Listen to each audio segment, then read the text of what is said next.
When you're seeking financial freedom, it's confusing because there's so many different types of businesses and avenues that you can do to actually achieve financial freedom. In this masterclass, we've got 100 guests who are seeking financial freedom through real estate investing.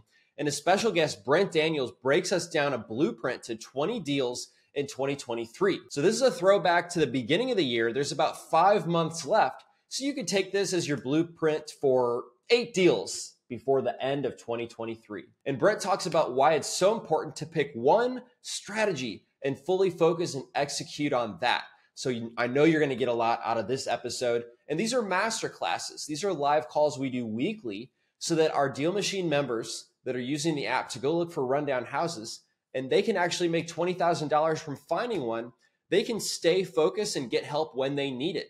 Instead of suffering analysis paralysis on YouTube, these masterclasses give them on-demand knowledge. When they get stuck, they can get answers from an expert. So enjoy this masterclass. And if you've enjoyed this podcast, please make sure you're subscribed and drop us a review. It helps us build more content for you to achieve financial freedom. The DealMachine REI Podcast. Everything you need to know to get started in real estate investing.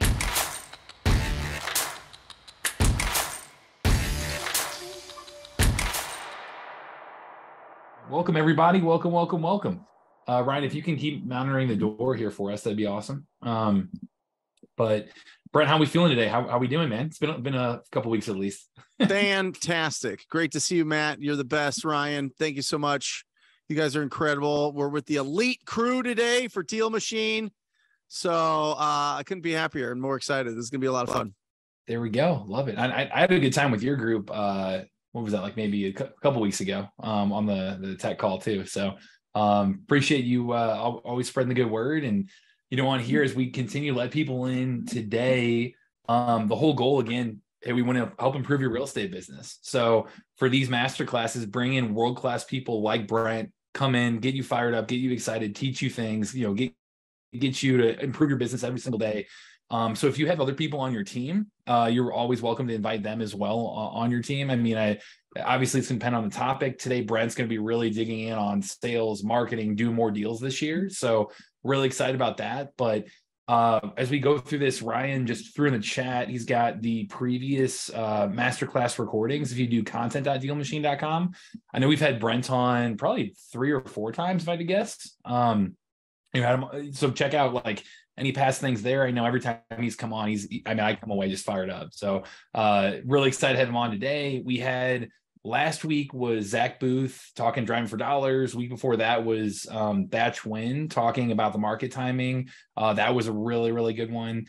Trevor Mock was the week before that talking online marketing. So we've had on some really, really good people lately. I know next week is Jerry Norton. So I know he's your buddy too, Brent. So Jerry's coming on next week. We have also that networking sheet that Ryan threw in the chat right there. It's just dealmachine.com/elite. And that's a place to be able to meet other people who are on the same page, who are really taking real estate serious. Maybe they've done deals, maybe they're trying to do that first deal, but they're really improving their business and coming to these things. So we've had people meet each other and meet future business partners in that as well. So check that out. But today, again, have on Brent going to be talking about your blueprint to do 20 plus deals this year. So really ramping up. More really, deals. How do you scale? Not just 20 deals. 20 more deals. 20 more deals. Love that. Okay, deal. Getting into the right mindset already, man. So I know we're letting people in here. Got a few minutes. Want to try to start things off with good vibes as always. Let's share some big wins. Anybody have like personal wins, professional wins? Landing a new deal, making a new hire, a new partnership, anything exciting going on in their life that they can give a little bit of a shout out to and start off right today.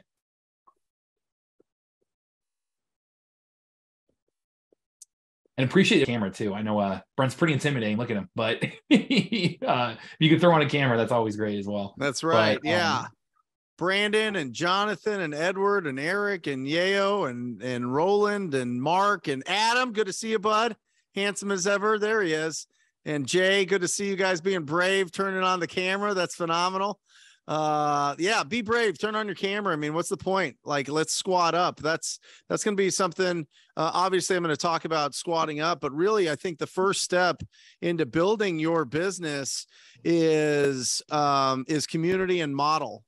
What's your community and what's your model, right? Because the fact is, if you just try to go into this thing cold by reading some books and going on Bigger Pockets and listening to some podcasts and obviously going on these trainings and not really connecting and networking with people that are doing more than you, you're really stunting your growth, right? You're really slowing down the process, and it doesn't need to be. Right? Just reaching out and connecting with everybody on here. See Nick popping on, both Nicks, two Nicks popping on. That's great. There's a picture of Nick and Nick, picture in picture. That's phenomenal. I love that. Aaron and Paul, this is absolutely great. So, yeah, let's have a lot of fun here today, guys. I know that this goes for an hour, Matt. Yep. So yeah, we're good until 3. Yeah. Yeah, I'm gonna stand on a soapbox and I'm gonna go for a little bit, and then we'll just open this thing up to question and answers. And perfect, I don't know, Matt, is this a group that's been around in real estate for a little bit longer than just getting started? Maybe some people starting, but most people have gone through this whole cycle. Yeah, we've got a good mix. I mean, we definitely have like let's see, Paul, Aaron, Nick, Jonathan. See some familiar faces that have jumped on that are more advanced for sure, more experienced. Amazing. We're elite. Elite. There we go. Elite. Paul. That's right, Paul. Elite. Great to see you. So going into that, for everybody else, just quick intro on Brent. I know, and also I know I did a call for big wins. Throw your big wins in the chat. Like if you're working on a deal, if you've got something exciting and positive going on right now, I always love to call those out too. But just quick intro on Brent. Again, one of our favorite guests, like always brings the heat. Love to have him on. He's spoken to over 45,000 homeowners over the years and built a multi-million-dollar real estate business in that process. So he's got quite a few things he can draw on in terms of like, hey, here's what works, here's what doesn't. He also, is the host of the #1 podcast out there for Wholesaling Inc. I love his YouTube channel, puts out phenomenal stuff there. We've been on a few times. He's got the Talk to People system. He's got everything that's going on in Wholesaling Inc. that I'm happy to have him talk about a little bit too. Yep. And then again today we're going to be talking sales, marketing, doing 20 more deals, in your pipeline this year. Really quick, Jonathan, you've got your hand raised. Go ahead, man. Feel free to give a shout out here.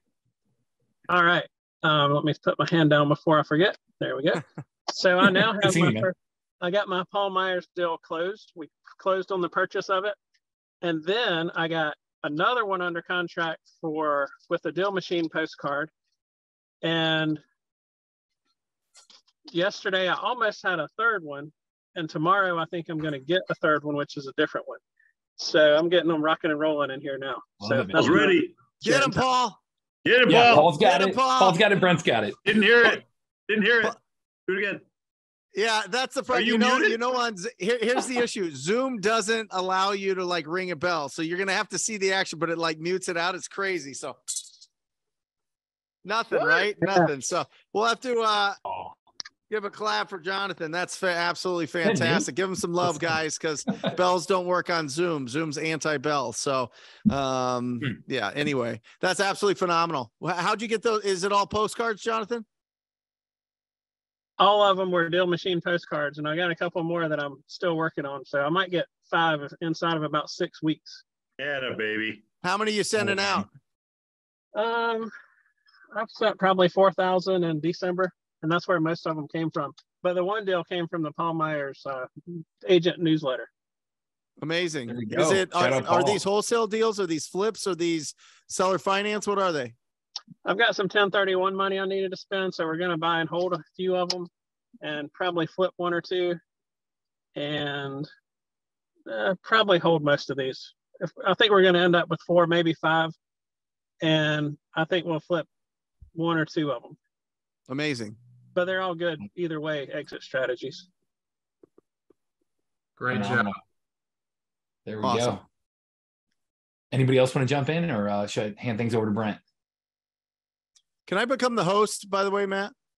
Yeah, let me do that here. Can I share some stuff? You already are the host, but actually, I am. I mean, the Zoom host, I should say. Right.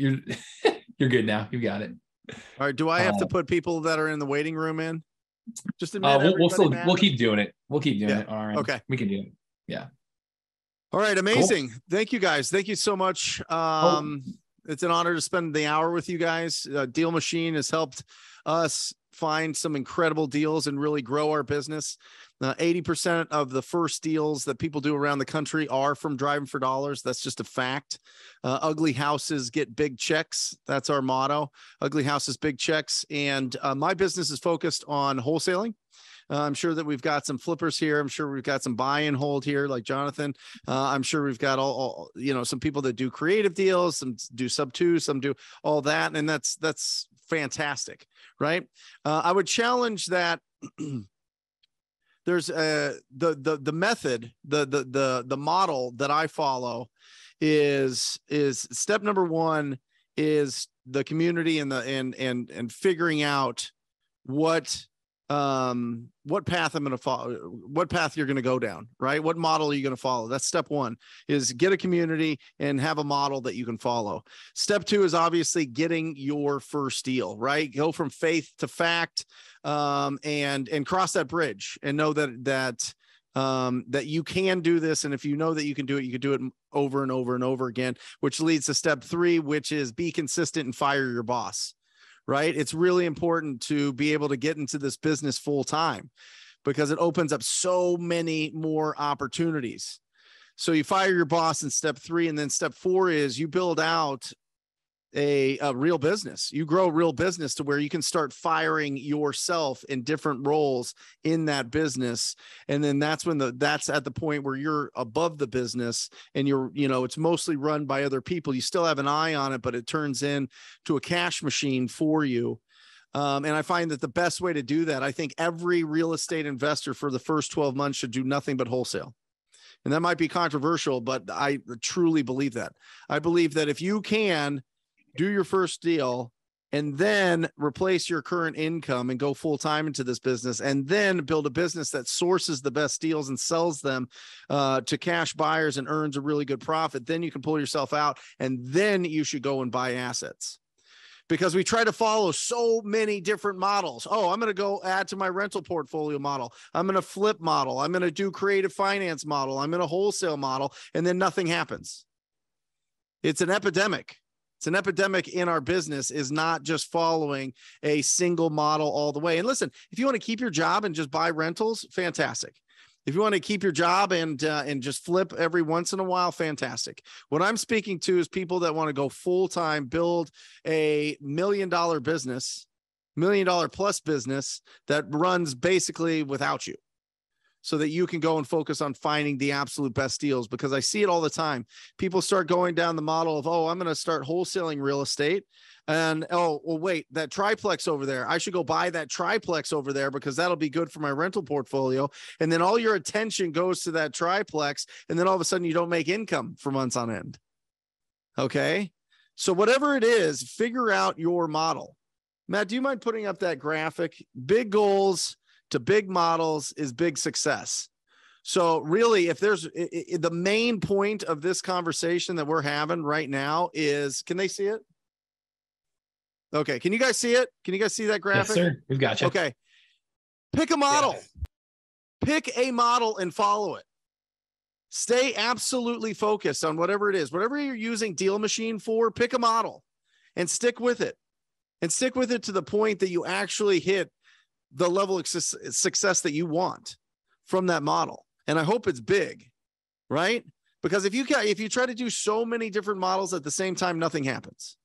Absolutely nothing happens. So let's look at how do we find opportunities, because that's the first part. And in any model, there's three parts. One is lead generation, two is conversion, and three is exit strategy. Can you put up that one, Matt? So there's three parts to your real estate business. Whatever you want to do. Okay. It's lead generation, conversion, and exit strategy. So the first part of that is really where we should be spending most of our efforts as we're starting to build momentum. And really there's three ways to find deals. There's three lead generation methods. Okay. There is marketing, which we already talked about. We talked about postcards. That's when people call you. All right. You spend money, people call you. The second one is you become the guy or gal in your marketplace that people refer business to. Okay. That's where you're getting these referrals in. You've got a nice database where you're getting referrals in. And the third way is to be proactive and go out and earn it. And that's prospecting. That's either door knocking or picking up the phone and calling people. Okay.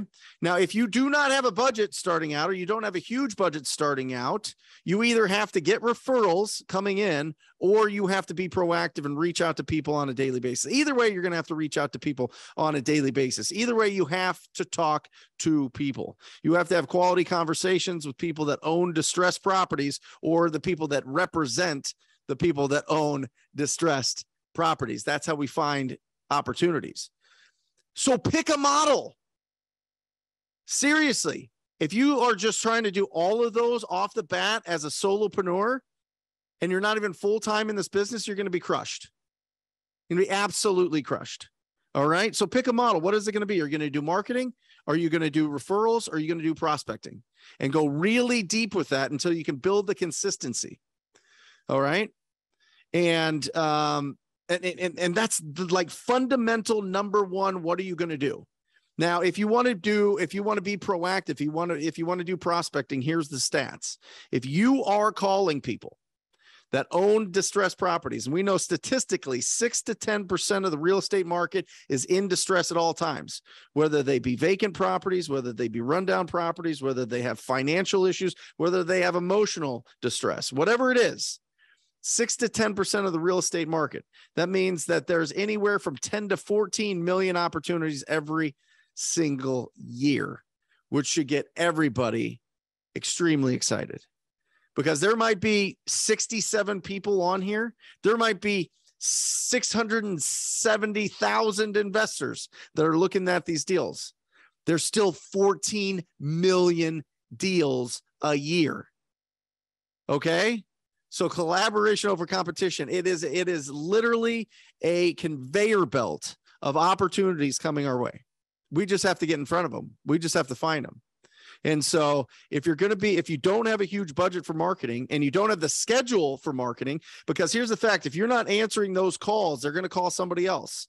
If you're not jumping on and returning and getting those people locked into an appointment, and or just disqualifying them very quickly when they call in, you're just throwing money away. All right. So depending on your schedule, again, this is another way of me nudging you towards being proactive, picking up the phone, and with a very low budget, going out there and starting to build a pipeline of opportunities. But the first step in that lead generation, you got to pick a model. If you try to do all of it, you're done. You're done. You're going to be, it's not going to work. You're going to be pulled in too many different directions. So as you guys are listening to podcasts, as you guys are watching things, as you guys are trying to figure out what model works for you, just understand it's either marketing, referrals, or it's prospecting. And keep it very simple, and just focus on which one you're going to do, and go really, really, really deep until you can hire people to do all three of them. And that's what happens when you get to that consistency level, and when you get to that fourth step in your real estate entrepreneurial journey of hiring people and firing yourself from certain roles. Does this all make sense so far? Can I get a thumbs up from you guys if it makes sense? Okay. All right. So, and then you get into the conversion side of things. Well, first of all, let me stick real quick. So if you are calling property owners, distressed property owners, it's 1 out of 200. Write it down. 1 out of 200 conversations, you'll get a deal. That's you making calls. If you hire people that English is their second language, it's 1 out of 1,000. They're 5 times less effective than you. So either hire 5 times the amount of people to make the calls for you if you want to leverage that, or what I would prefer you do is talk to at least 1,000 property owners yourself, get those 5 deals under your belt, and then start going.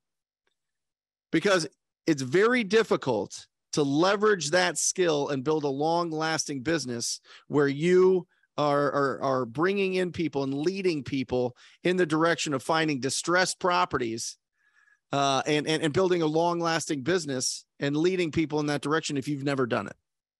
Sorry, it just is. It's not something you can read in a book. It's got to be experience.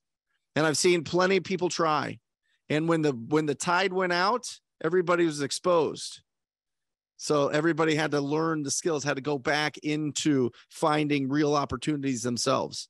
And I think that you should. I think that there's something charming about looking back and reminiscing on the time that you really grinded for this business, that you really earned the right to lead other people, that you really earned the right to hiring people, and you hold their financial future and their family's financial future in your hands because you went in and you did the heavy lifting, you did the work.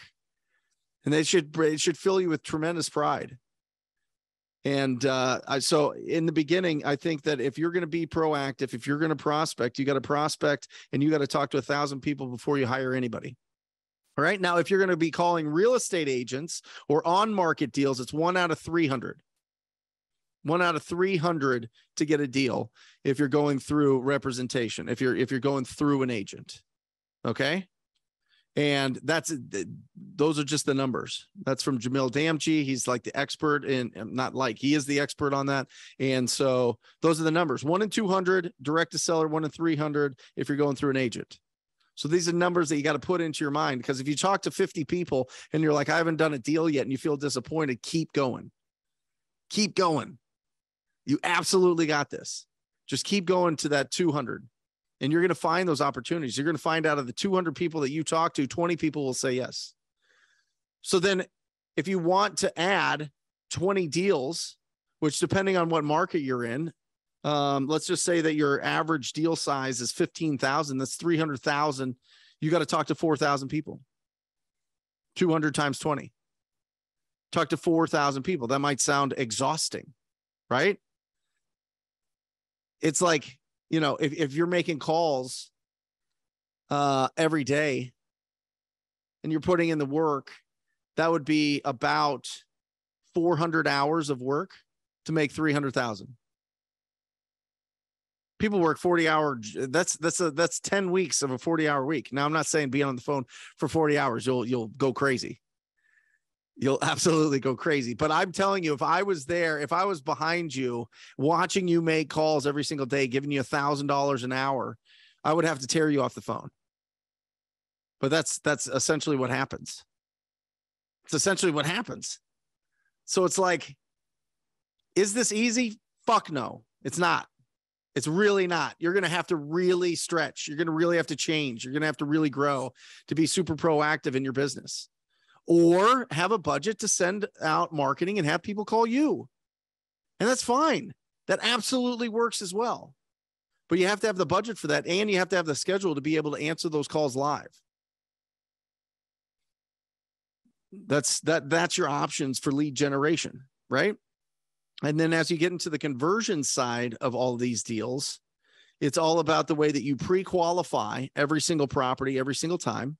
And we pre-qualify every conversation that you have with a property owner revolves around 4 things: the condition of the property, their timeline to sell that property, their motivation to sell that property, and their price, right? You find those 4 things. If you're ever finding that you're kind of like, just waiting and trying to figure out, you're floating around in the conversation trying to figure out what to talk to this property owner about, just remember those 4 things, the 4 pillars of pre-qualifying: condition, timeline, motivation, price. And I do them in that order, guys, because most people will tell you about the property before they tell you about their problems.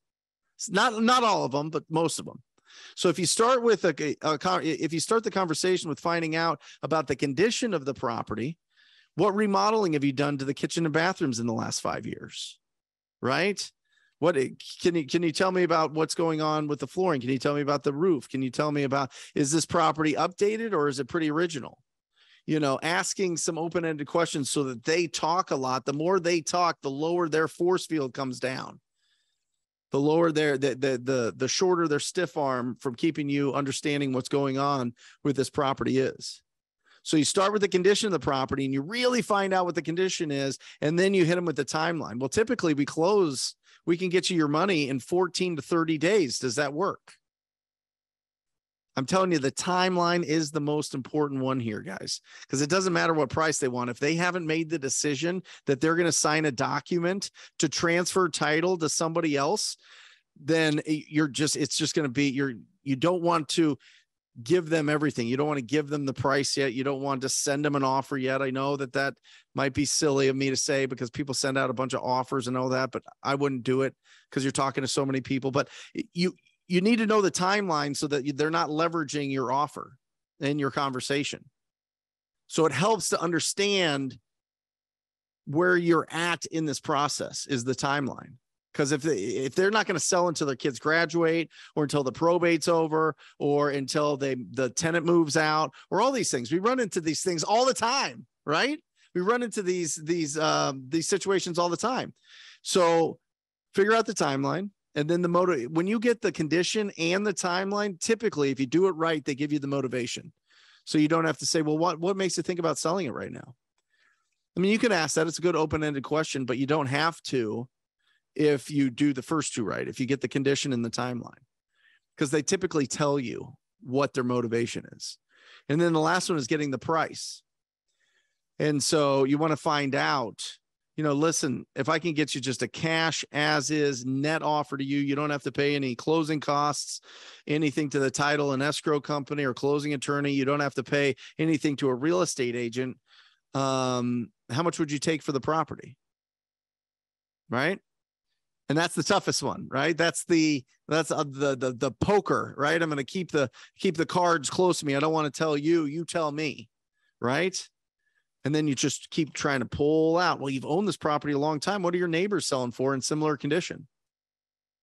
If you were to fix up everything in the house so it looked like a beautiful model home, something that you would see on HGTV, how much do you think you'd have to spend to fix it up?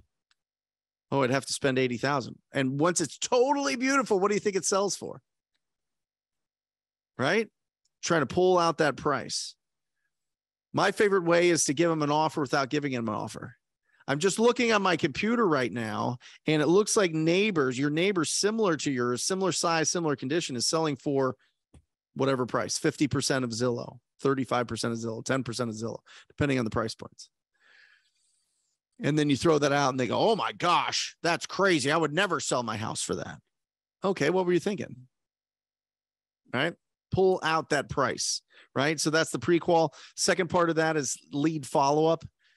There's no reason in hunting if you're not gathering. So make sure that you're gathering and doing the lead follow-up. And I will tell you this, I would rather you have 10 really hot leads than 1,000 okay leads. Remember this, bad leads hide good leads. Bad leads hide the best leads. So get rid of people quickly. Seriously. Disqualify. The trash can is one of your best friends in this business. And don't just hold on to leads and be like, oh, I've got these great opportunities. They mean nothing.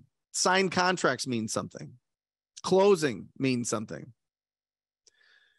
Having a lead means nothing. I mean, it's just an opportunity. Okay. And then obviously going on and doing your presentation. What's your presentation? Have you figured out how you present the offer? You're literally like there, like applying for the job of buying their house. You're just going to walk in and start beating up their house. You're going to walk in. What are you going to say? What are you going to do? Where are you going to sit? How are you going to control the environment? How are you going to make sure that they're there to sign the contract? The only reason you should go to a property, unless, people really want to meet, is to get the contract signed. And the contract signed should be a natural progression of your pre-qualifying and lead follow-up. And you get advanced agreements before you go out on the appointment. Matt, if what I say makes sense and we agree on the price and the terms and you want to work with me, is there anything stopping us from moving forward when I come over today at noon? Get the objections first, guys. Get the objections before you run out there. Pre-qualify, do incredible lead follow-up, and have a great offer presentation, and you will do more deals. Mix that in with talking to a tremendous amount of people that own ugly houses and in ugly situations. You can't lose in this business. It's the most incredible business of all time. It's right there. It's just talking to enough people and knowing how to convert them. And then there, you've got your exit strategy. What do you want to do? You've got 3 options. Flip it, rent it, or assign it. That's it. So what is your strategy? What is your model? It all comes down to models. What is the model that you follow? What is the model that you're going to stick with and stay focused with? Because if you don't, everything's going to take you off track. And just understand there's only 3 parts: lead generation, conversion, and exit strategy. What do you want out of your real estate business? What is the goal? Get the big goals, get the big models, and you'll have the big success. Maybe that's cheesy to say, but that's the process. It's absolutely incredible. And I think everybody on here understands that you can have financial freedom through real estate. It's just whether or not you believe it for you. Do I believe that I can have financial freedom through real estate? And then it just comes down to self-doubt. And you destroy self-doubt with models and community. And it's all comes circling back. See how I did that? All comes circling back. So I'm going to crack this thing open, guys. I hope that wasn't too confusing and rambly, but that's it. Follow big goals, big models, big success. Understand lead generation, conversion, and exit strategy, and pick a model and stick with it. Please open up your podcast app right now and leave us a review and let us know what you thought of this episode. It means so much because the reviews help us get in front of more people. And the more people we can get in front of, the more we can help them achieve financial freedom. And we also get more energy to put more content out like this to help you. So by leaving us a review, it will give you more content to come to help you along on your journey. Thank you so much. Love it, man. How do we do, Matt?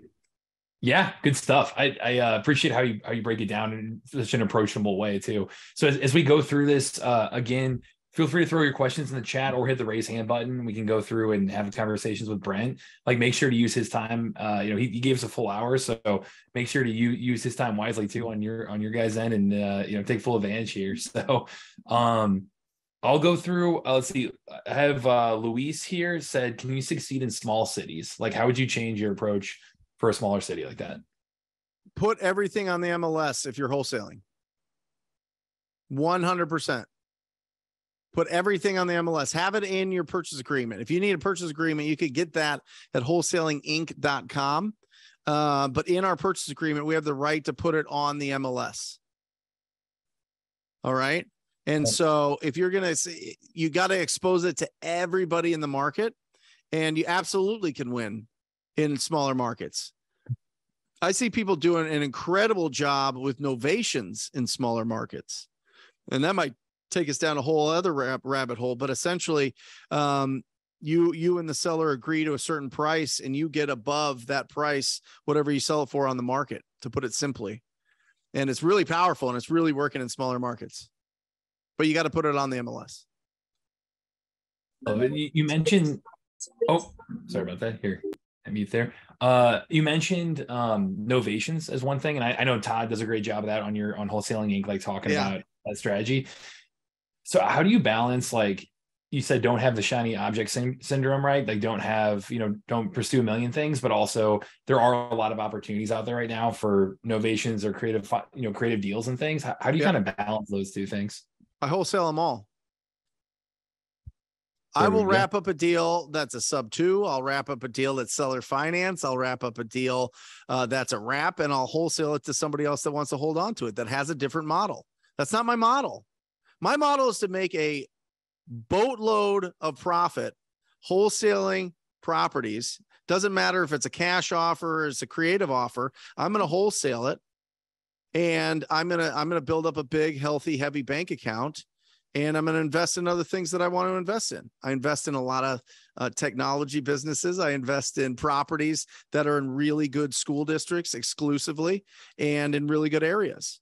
But there's a ton of deals that we run across, and they're great seller finance deals. They're not in good school districts. And there's people that love that. They have like 15 rentals in that area. They'd love that. That's their model. It's not my model. I think that's the toughest thing about this business is, what is your model? My model is have a business that runs without me, that's a cash machine, so that I can go and invest in all sorts of other things. So if you want to lock up, and it doesn't matter, you should know different strategies, maybe not off the bat, but as you evolve, you can turn most deals into an opportunity if you know how to do seller financing. If you know how to do, I mean, cash is where we start out, and that's the easiest and usually the biggest deals. But to do creative finance, you can certainly wrap those up. You can do novations, which novation is I kind of put in the same bucket, honestly, Matt, as an assignment. Mm-hmm. But it's a little bit different of a paperwork and technique, but it's basically the same type of, you don't own the property. You're just making, you're selling the opportunity to own that property. And so, models really matter, guys. Follow the model. And so some people's model is, I'm going to buy a house, I'm going to live in it, and then I'm going to buy another house, I'm going to turn that one into a rental, and then I'm going to buy another house and turn my old house into a rental. That's a model. It's not a fast model, but it's a model. House hacking is a model. It's not a fast model, but it's a model. I'm just saying, if you want to go as fast as you can in this business, build a wholesaling company and then cherry pick the best deals that you want to keep later. Amen. There we go. Thank you, Paul. Oh, Paul nodding along. Perfect. Luis, sorry if I cut you off there, man. I thought you accidentally unmuted. Go for it. You had a follow-up to your previous question? Yeah. My question was, Brent said something about the MLS to post it on there if I'm in a small city. I don't have access to the MLS because I'm in Texas. It's a non-disclosure state, so I cannot post in it. I mean, I've already closed 2 deals. A few months ago, I made $24,000, but I feel like there's just not enough people in the city where I'm at. I rang the bell for you. Here's the thing. If you want to get, Paul's going to ring it too. If you want to get on the MLS, there's a couple different ways. First of all, you can get a flat fee broker at brokerlist.com. Brokerlist.com. They'll put it on the market for like $200. Okay. And they're in most areas, or you could just Google flat fee listing service in your state and be able to put it on the MLS. And essentially it's what's called a limited service listing, where they put it on the MLS, but the negotiations go through you, Luis. Okay. You know what I mean? It's super simple, super easy. And as far as like running comps, I'd like to have access to the MLS instead of using PropStream because they don't have very accurate results on there. Yeah. Is there a way you can talk to a realtor to kind of like get the username and password? I know a friend who did it, but I don't know exactly how he did it. And yeah, Luis, find a friend. Yeah. Find a friend in the market. Not only that, but how about every deal that wants to list for or wants retail price, you refer it to that agent. Yeah. You don't get a referral fee because you're not licensed technically, but they could give you perks. Could they pay for your dialer? Could they pay for your postcards? Could they pay for your cell phone bill? They could pay for all. Could they pay for DealMachine? Could they pay for all these things? Absolutely. And could they give you, access to the MLS? Sure. Okay. I'm gonna try that out. Thanks so much, Brent. Yeah, you got it.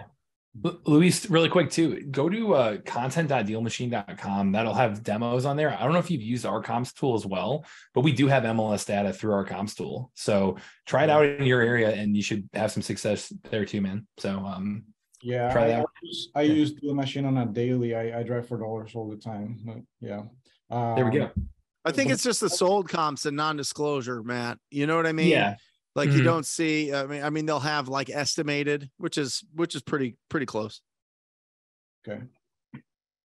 Yeah, we've got like photos and stuff like that too. But yeah, I got you.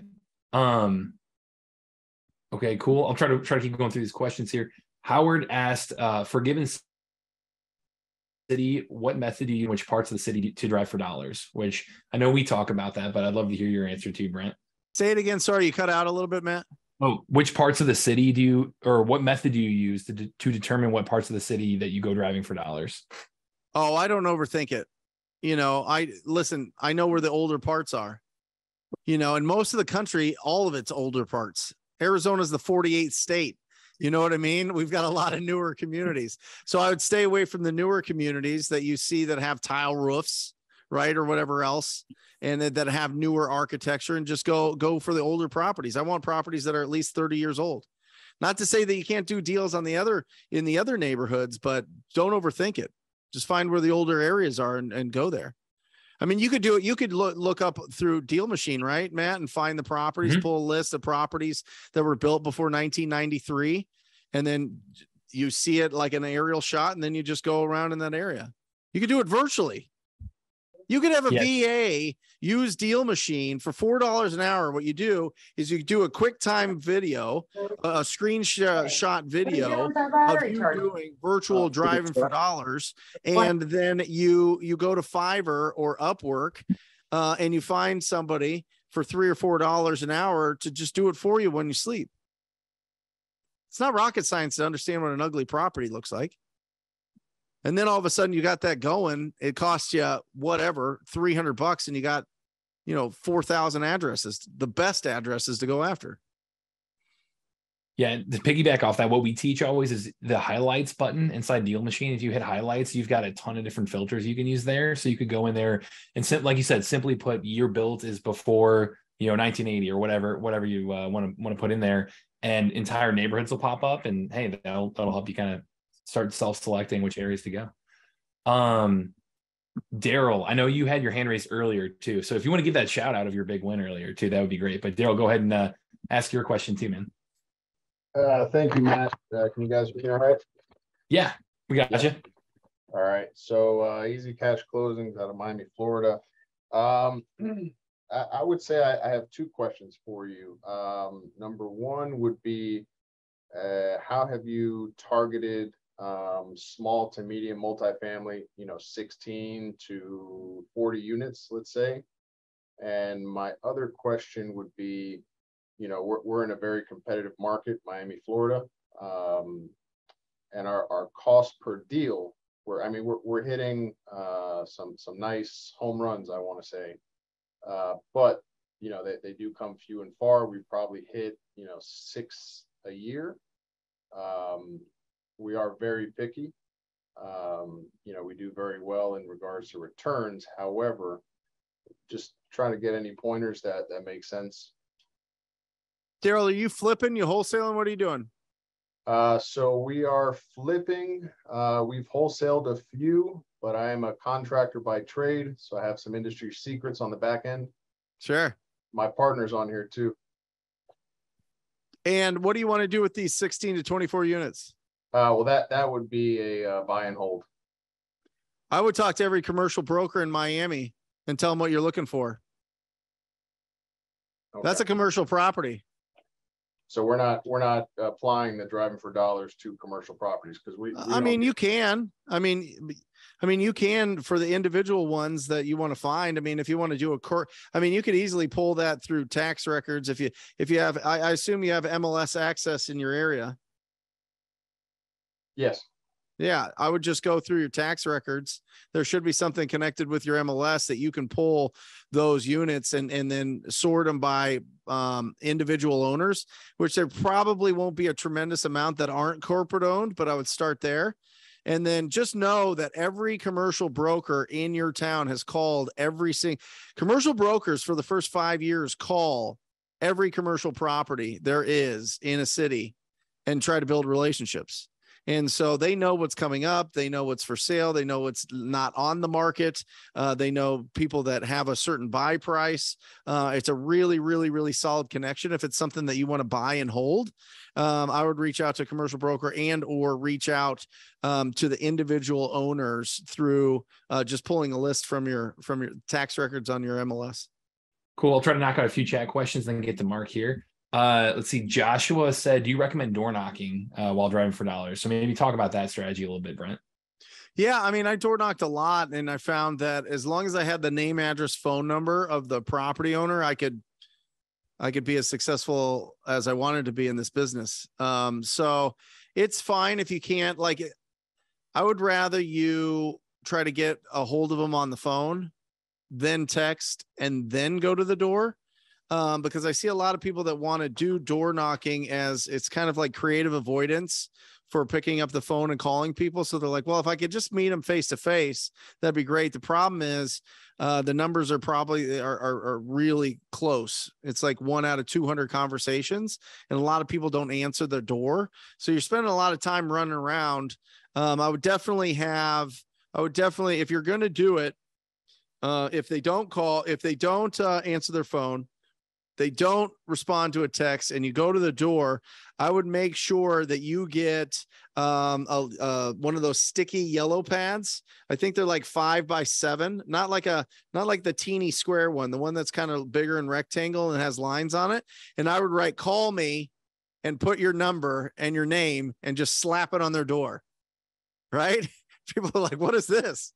I don't know what this is. So that out of curiosity, they'll call. Sometimes they don't, but that's just, instead of like a fancy, like leave behind or a fancy door hanger, I just do we would just do that.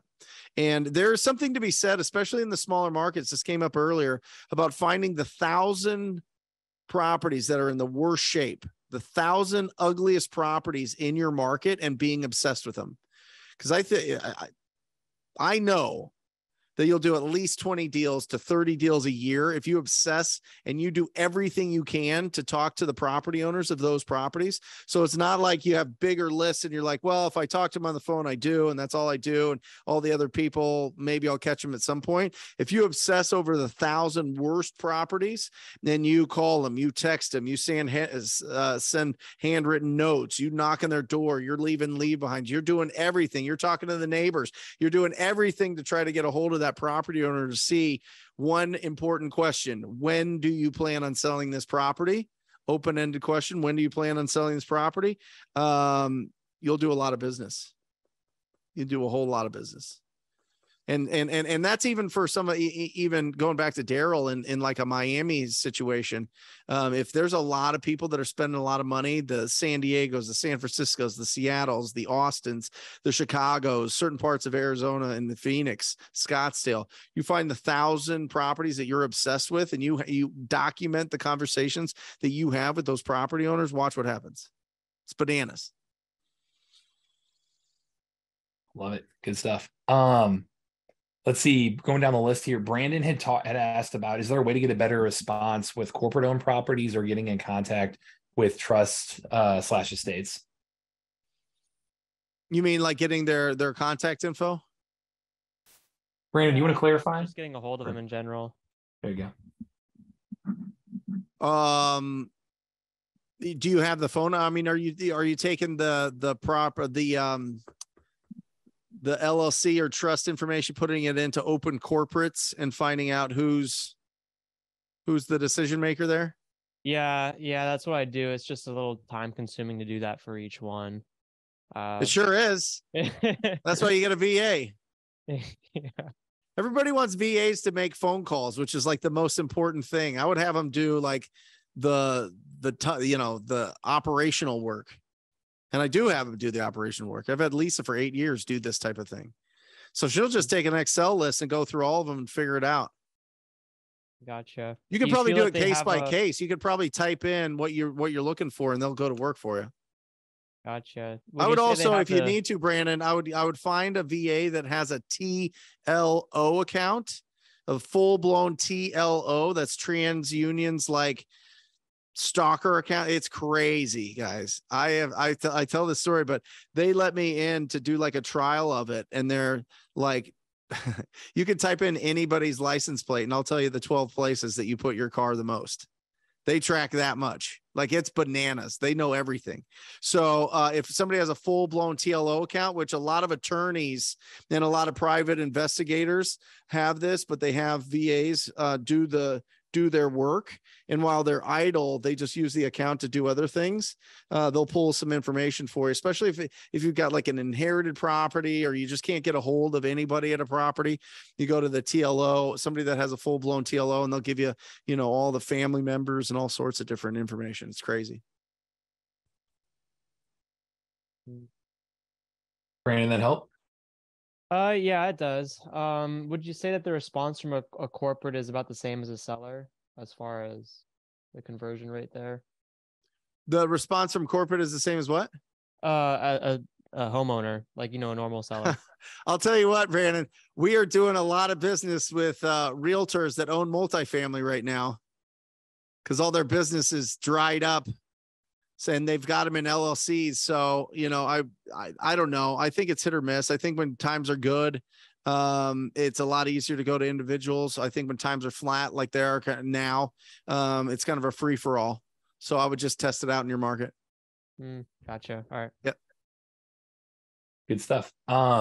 Nick had asked that script you use for pre-qualifying. What is that link again? Is it just wholesalinginc.com? Wholesaling Inc. Yeah. Wholesalinginc.com. Okay. Ton of downloads there. Perfect. Ryan, if you could link to that, that'd be great. The next one also on Yao had asked, do you have ways to ask open-ended questions about recent repairs and can you go back over the seller's ideal number to sell? So just talking about that negotiating piece again. Yeah. What remodeling, right? Open-ended questions. What, who, how, why, when, all those, right? What remodeling have you done to the kitchen and bathrooms in the last 5 years? When was the roof last replaced? Is isn't an open-ended question. Yeah. How much have you put into the house over the last 10 years in regard to improvements? I mean, just play around with it, guys. You literally write down all the open-ended openers and then just come up with a couple different ones that you ask. But usually, listen, I'm just telling you, like every deal that I've ever done personally or with my team, it's like you ask them one question and they tell you their whole story. They tell you everything. They go bananas. They're like, oh my gosh, yes, we had a birthday party here in 1986 and somebody put a skateboard through the wall and it hasn't ever been repaired and blah, blah, blah, blah. I mean, who knows? It just goes crazy. So, yeah. If you're like trying to like pry them and they're really just staying real tight with it, in my experience, most of the time they don't want to sell. They're not ready. Doesn't mean that they can't be in the future, but every single the biggest, most massive deals that we've ever done, they just tell us everything. They tell us the condition, timeline, motivation, and they tell us the price. Especially, you give me 100,000 for this, and it's yours. So our job is to use our tone of voice on the phone like body language.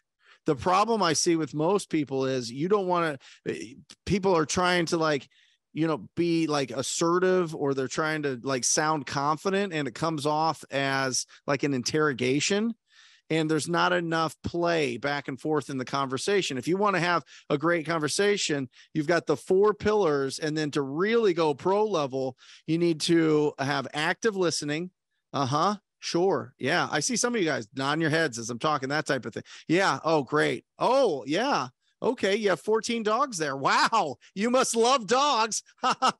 Whatever it is. Right. And so you're playing around with that conversation, and then you confirm and approve everything, right? They throw something at you. Oh, I hate investors. Oh, I do too.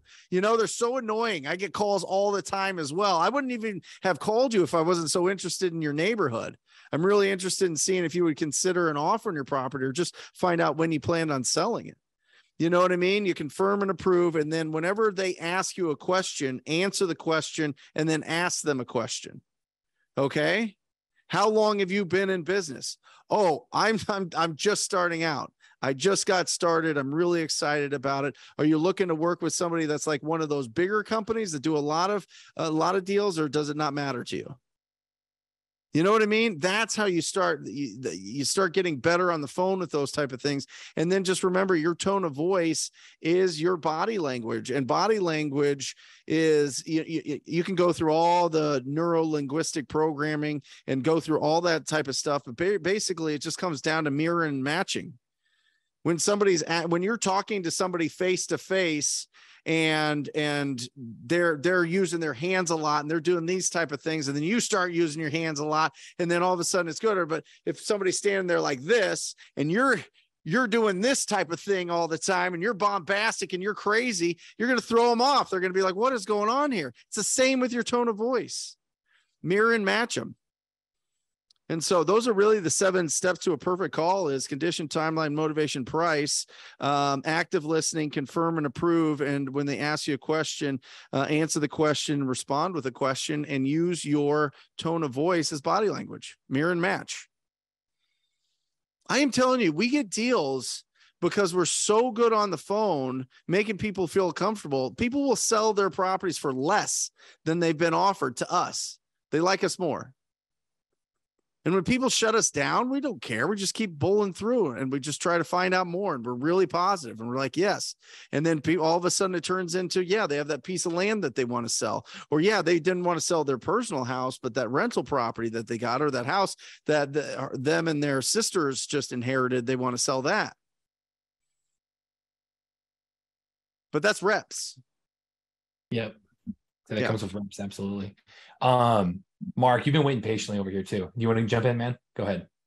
Sure. So I'm just started this journey in the middle of December, actually. So I just purchased or closed on the first flip that I'm doing. And this one's going to be a quick flip, but you were saying pick your model. And I don't know if you've seen this work or not work, but my model, what I'm thinking is, I want to fix and flip, do 2 or 3 or 4, and then buy some rentals and then continue that model on, because I really want to build a rental portfolio, because I have a goal to have 25 in the next 5 years. So then I can just live off of them and then play and buy and fix and do whatever the hell I want to do in 5 years. Yep. But do you think that type of model works? Because you're saying your attention is going in so many different areas, and I can definitely see that already, because there's so many different ways you can make money in real estate. But do you think this model works? I think if you can replace yourself in the day-to-day, absolutely. If you can't, you're going to be pulled all over the place. It's one but 2 horses. You know what I mean? Like, what are you going to focus on the most? And so I would build up your flipping business to where you can replace yourself on the day-to-day and then build your portfolio. Okay. Yeah. I have a second question. With making the phone calls and stuff like that, would you hire just somebody to do that, or hire, I know you can go on Fiverr and get people that way. Do you recommend that at all? Or? Well, if you're just dead set that you're not going to do it yourself, and you have the budget to do it, I would definitely get a call center. Callingreps.com is great. And the best of the best is Call Motivated Sellers, but they're $25 an hour. Okay. So, but Calling Reps is more like 10.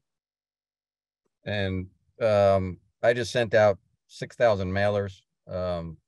They all tell you you're going to get some definite hits from that. Is it really, mailers definitely work? Not in Phoenix. Well, no. I'll tell you this. Everything works, Mark. Absolutely. Everything works, but you got to make sure that you're consistent with it. And, you have to just test what kind of response rate and what kind of return you're getting on those, and be real careful, because you could give away all your profits that you've made in your business back to marketing for sure. Right. But listen, if you're getting an awesome return, if you're getting good response, you've got the systems in place to answer those calls and to convert those into deals. Yahoo! Just watch what it costs. You never want your marketing to be lower than 1 to 4. You spend $1, you should be getting 4. You don't want it more than 25% of your business cost. Okay. So as long as it's there, that's fantastic. I just know in Phoenix, it got to the point where it was $17,000 in mail to get 1 deal. Yeah, that's insane. Yeah. What was that other call center? There was so there's callingreps.com, and then there's Call Motivated Sellers. Okay. Yep. Yeah, Ryan threw a link in the chat. Mark, too, I don't know if you were on last week with Zach Booth, but he did a really good section on like ROI tracking for your marketing. So look that one up as well. But yeah, I will. Thanks. Cool. Can I jump in on the direct mail question real quick? Yeah, go ahead, Nick. Asking if direct mail isn't really the right question as a guy that sold it for 20 years. Right people, right offer, right timing. it doesn't matter whether you call them, text them, whatever. If you buy a terrible list, it doesn't matter what you send them or how you call them or what you do. So you gotta think about it in a different way. Yeah, 100%.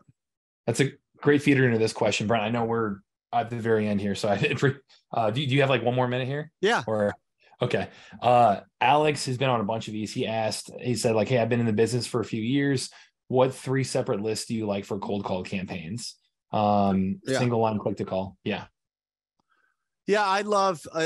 Listen, driving for dollars is bread and butter. I mean, driving dollar. That's that's always top 3. We really like tired multifamily right now, but we go up to 4 units. And we've been finding people own multiple fourplexes, and that's been really, really, really profitable. And we are having really good success currently with code violations that we get from the actual city. So we go to the neighborhood services department and they give us a code violation list direct. And it's really good. And I'll tell you this, if you're in a major market, I highly suggest that you go to the county to get some of these niche lists. The code violation, in some areas, they let you do the water shut off. They don't here in Arizona. So I don't know about that. The probate, the inherited, those lists have been really powerful, going directly to the source as opposed to just waiting until it's on a site. Because we found like once it's on the site and filtered through, 1, a lot of properties get filtered through that shouldn't. And 2, they're 3 to 6 months late. No matter what they promise. No doubt. Yep. Okay. Well, good. Oh, it's showing me as a phone number, but I have my video on. Sorry about that, Brent. No worries. Everybody else? Cool. No, that's definitely good. So you said tired landlords. Shoot, what was the other 2? Sorry, buddy. No, so drive for dollars. Yep. Tired multifamily and code violation directly from the county. Okay. Yeah, we've been getting a lot of pushback from for code violations here in Denver, which is great. I mean, that means that it's really tough for other people to get them. So, I mean, I don't know if it comes down to like a Freedom of Information Act, like attorney. Have you ever heard of anybody who's gone that far to try to figure out the, yeah? Oh, yeah. Okay. Well, that's where, and I've been asking I have probate attorneys, bankruptcy attorneys, all that, and I still haven't found anybody that specializes in FIOA kind of attorney consulting work. I don't know if you know anyone nationally or anybody you could recommend. I don't. So you're going down to your county and you're just they're just telling you that they don't have it? So each county, they make me go to each city. So yeah, it'll be a city thing. Yep. Yeah. So more than half of the cities over here in the Denver metro won't let me get it. What do they tell you? They just like, oh no, that's personal information, and then I quote the Freedom of Information Act, and then all the stuff in the Colorado statutes, and I'm still getting pushback. So I'm kind of at the point where I'm like, shoot, I might need to, level up a little bit and get somebody who can help me, but I just don't want someone who's going to put me on retainer that doesn't know what they're doing. I guess it's a very specific attorney, Yeah, I would just try to, ask for whoever's the manager and just so that you can clarify and not clog up their time, because you're just going to keep coming back because, based on what you're reading, if there's a different interpretation, I'd love to hear it from a manager that can interpret this and let me know if there's no way that I can get access to code violations here in Colorado. But based on what I'm reading here and the Freedom of Information Act, I believe that I have the right to have it. So can I speak to somebody that can speak to the legal reason why you can't give me this list? Okay. Yep. No, that's definitely good. Brent, thank you for your time, man. I've been watching you for years, dude. So I went to the zoo this last weekend and I was like, hey, there are the rhinos. And I was with my new acquisition manager. So he wasn't really sure. He didn't know about you yet. So he's drinking the Kool-Aid. So that's right. That's it. The rhino tribe. Thank you, Alex. That's awesome. I appreciate it. Hey. That's awesome. Yeah. Listen, you charge forward like a rhinoceros and you have thick skin and you win. That's what he's talking about, right. Being a rhino. Yeah. Awesome. There we go. I'll second that code violation list, man. That stuff works. Yep. And just connecting, you can connect with the officer.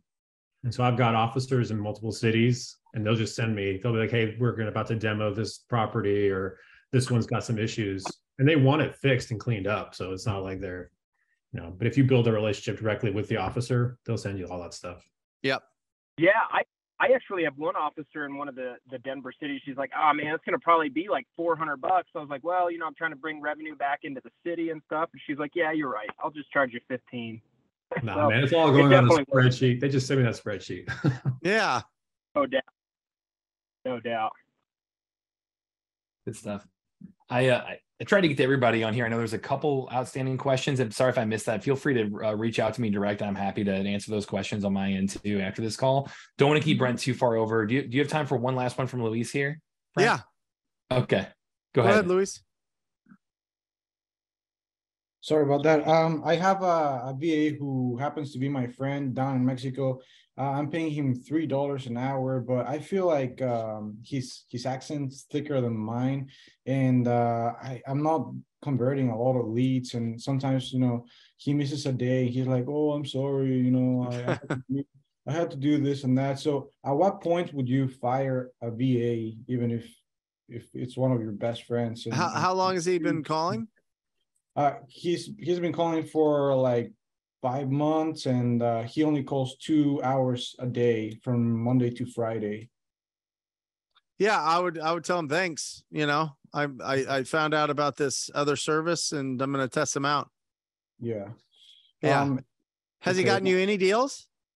One deal. Yeah, that's, I have it on escrow right now. It hasn't closed yet. But he does the collect the data, like the repairs that the property needs and stuff like that, and then I take over, go into the appointment and make the offers. Like, all he does is try to get the main information, right? But I feel like it's his accent is heavier than mine. Sure. Yeah. It could work in with some property owners. Yeah. But if you feel like that's holding you back, then you got to move on. Gotcha. Yep. And just one quick other question. I try to get the water shutoffs for my city. I'm in Corpus Christi, Texas, and awesome. Everybody keeps telling me that I can't get it somehow. And I go to networking groups and everything. They all tell me the same, like, no, they're not going to give you the water shutoffs. They don't have it anywhere. The city doesn't have it. I'm like, well, where can I get that from? Like, yeah, we can't get it in Phoenix. Some of them, they just won't. It's not like, these are private companies. Yeah. They're private, but kind of, state run, but they won't give it to us. Man. Okay. Yep. Gotcha. And at what point do you recommend like expanding to other cities? Because Corpus is not so big, and there's Austin nearby and San Antonio. Test it, brother. Yeah. Listen, it'll take you an hour to pull a list, get it skip trace, and start calling and seeing if you have a better opportunity somewhere else. So, as long as you understand the values and understand and make sure that there's buyers there, then you're great. Gotcha. Okay. Yep. Thanks so much, Brent. Thanks to you, I've closed like 4 deals already. Hey. So I'm really glad I was able to find you. That I found you like a few years ago, and now I can't stop watching your content. It's pretty awesome. Thank you. No problem. Thank you for taking action on it. Awesome. He puts out great stuff. Yeah. Again, Brent, where's the best place to connect with you? Is it wholesalinginc.com or YouTube? We put a lot of love into our YouTube channel. Obviously, you can get into Wholesaling Inc. And then we have the incredible Rhino Tribe. And you can find out about that at wholesalinginc.com as well. There we go. Awesome. Thanks again so much, everybody. Again, same time, same place next week will be Jerry Norton. So we're looking forward to that one. And then this recording will be uploaded at content.dealmachine.com before the end of the week. So Brent, really appreciate your time, man. Always have a good time. Thanks, man. Thanks, guys. So, find some deals. Find some massive deals, 50K plus deals. Come on, stop messing around. I love you guys. Thank you for the opportunity. Thanks, everybody. See you guys. Have a good week. The Gist. Thanks for listening to the Deal Machine Real Estate Investing Podcast. Please leave us a review and follow along wherever you're listening to your podcast.